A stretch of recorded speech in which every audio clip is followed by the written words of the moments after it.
When they came to me 2 years ago and asked me to be in restorative justice, I wasn't a leader as I could been. I just slide by and do what I have to do. And Sarah and Zach seen a leader in me, and they asked me to join restorative justice, and I did. But restorative justice made me become the leader that I am, and that a strong leader.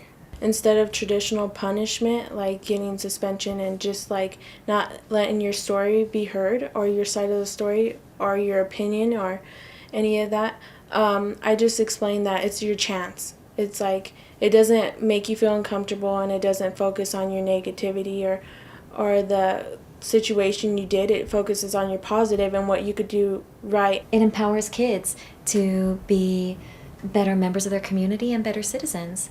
And, it helps us turn around kids who might have been headed down a path that could be really negative. And it's a really great program to have the students step out of their comfort zone and have them express themselves in a comfortable environment, in a safe environment. And that there's a reason why kids, make a bad choice. And so restorative justice does a great job of talking about, well, we know you had a reason for doing this, and so let's figure that out, and then figure out a positive way to meet whatever need that is there. Training has been very important to our program. What would you say?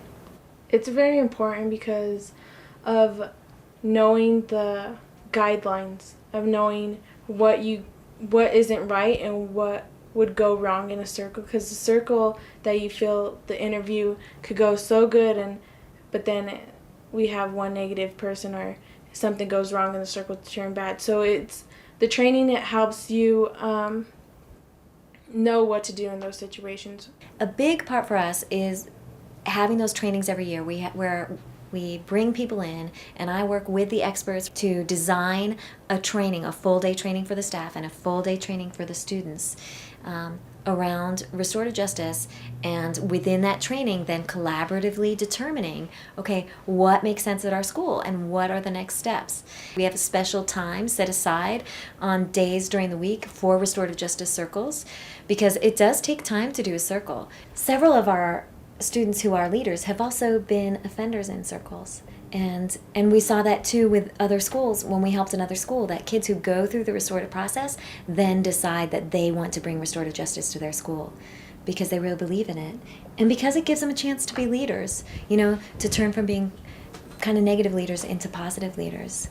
So, and all leaders must fall like one time, and I fell, but restorative justice gave me a chance to prove myself that I could do it, and I just had to earn my way back to my spot where I was. So sometimes parents are concerned because when you first hear about restorative justice, kids and parents sometimes feel like, well, so there aren't any consequences, so you're just going to talk to the kid?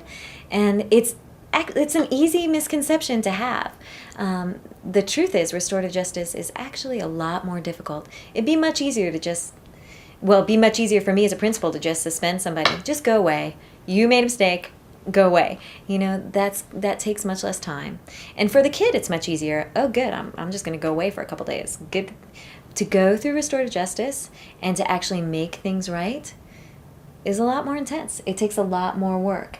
And so there's definitely a learning process for all of us involved, and that includes the parents. Statistically speaking,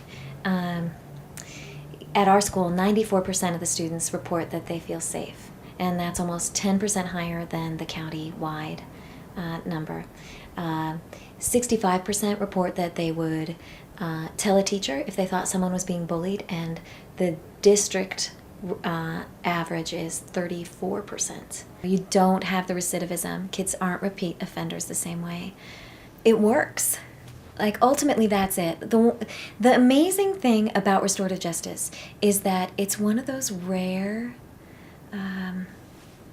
things in life where it's right. I mean, everybody knows it's right to give kids another chance. And then you can see the data. You can see that, wow, they have fewer incidents. They have this strong culture. The kids are really respectful and are really responsible. then why wouldn't you? Right? There's so much data out there now to show that restorative justice works. And I think in Mapleton, we were just one little example of that. I can definitely see where teachers might feel like, oh God, here's another program. Now this is the next thing we have to do, you know. I know what that's like as a teacher. But what I have found as a teacher and now as a principal with restorative justice is that it's not something extra. It goes along with everything that I've already done. I mean, as educators, we're in education because we believe in kids and because we really want to help them be their best.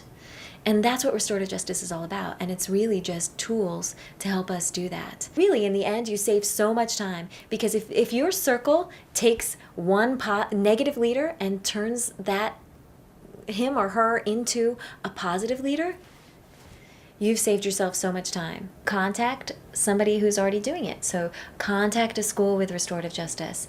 Contact an organization that's doing restorative justice, and talk with them. You know, that's how we started.